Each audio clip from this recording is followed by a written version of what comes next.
Persiapan untuk mengoperasikan alutsista rudal pertahanan pantai sepertinya sudah mulai dilakukan TNI Angkatan Laut.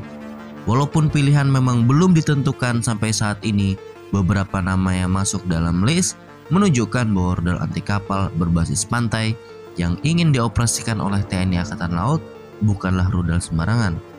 Beberapa faktor yang mendorong Indonesia harus memiliki rudal jenis ini memang harus di-concern secara khusus dan tidak dapat diabaikan begitu saja.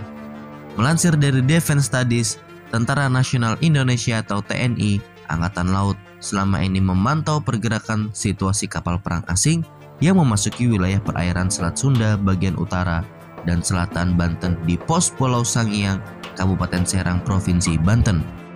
Semua personel di pos Sangiang itu melakukan pemantauan kapal perang dan kapal asing, kata Kepala Staf Angkatan Laut Laksamana Yudo Margono.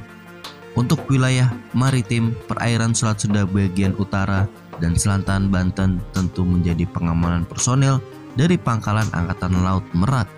Sebab wilayah perairan maritim Selat Sunda bagian utara dan selatan Banten merupakan jalur kapal perang dan kapal asing, sehingga perlu mendapatkan pengawasan khusus.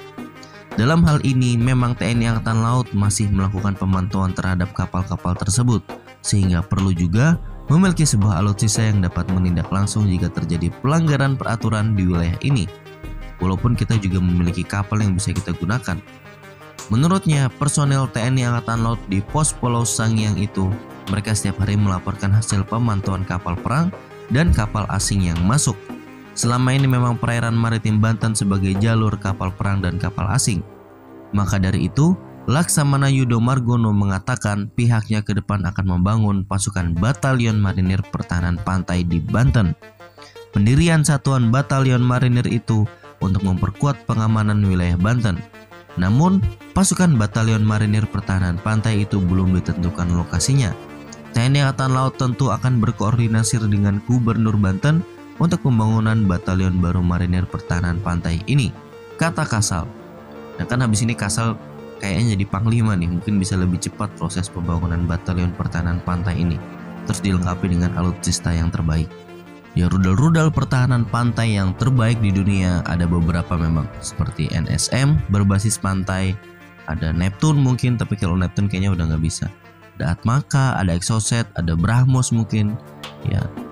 Ya nama-nama tadi bisa jadi pertimbangan supaya cepat diakuisisi dan kita bisa gunakan untuk menjaga pertahanan pantai kita.